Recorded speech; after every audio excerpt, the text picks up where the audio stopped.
Obodo Nnokwa dị na kansụl Idemmili South bụ nnọọ ndị jupụtara n'iru uju na ịkwa anya mmiri dịka ha zinagara nwa ha nwoke bụ Chief Kelvin Okpalaeze onye dị afọ 72 wee nababe mmụọ.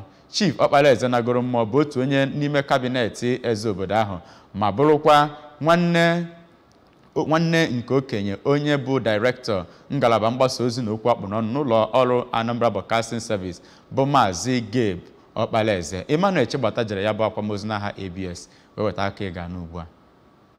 Onye ahụ nagoro mmụọ eji Okpalaeze Chukwujekwu wee mara bụ onye nke si Ibili nke dị na Nnokwa bụrụkwa onye a mara ama n'obodo. Ya bụ mmemme akwamozu bụ ihe dọtara ezinụlọ, ndị enyi nakwa ndị na-echere ha echiche ọma, tinyekwara ndị eze ọdịnala kwa ndị cabinet chief nke obodo ahụ. Ya bụ mmemme bụ nke bidoro ma gakwa n'obi igwe Emmanuel Njaba dịka ya bụ omenala ha si dị maka na ọ bụ onye otu cabinet. Mgbe e mesịrị, ha gakwara n'ụlọ ụka St. Mary's Parish nke dị na Nnokwa ebe Very Reverend Father Aloysius Ikekwe bụ onye nke kwuru na ọnwụ bụ ihe ama agbanarị ma kpekwa ekpere ka Chineke nabata mkpụrụ obi nwa amadu a na ndokwa. Nwa amadu a nagoro mmụọ bụ Chief Okpalaeze bụ onye nke adọnyere arụ ya na ngwurube ya. Ndị ụlọ ọrụ ABS, ndị ụlọ ọrụ Anambra Broadcasting Service nke onye du ha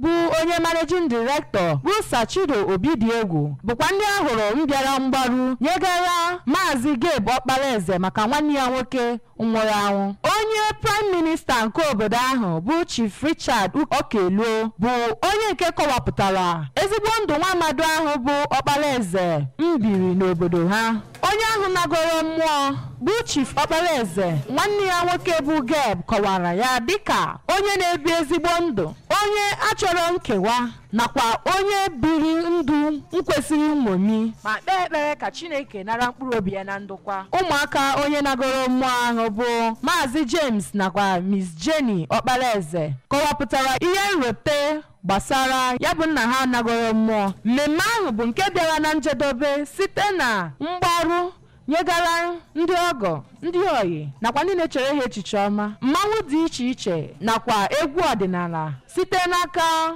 nwa izizi nwoke a nagoro mmụọ bụ Kelvin Okpalaeze nakwa ndị cabinet member bụ ndị bịara ya bụ mmemme akwamozu.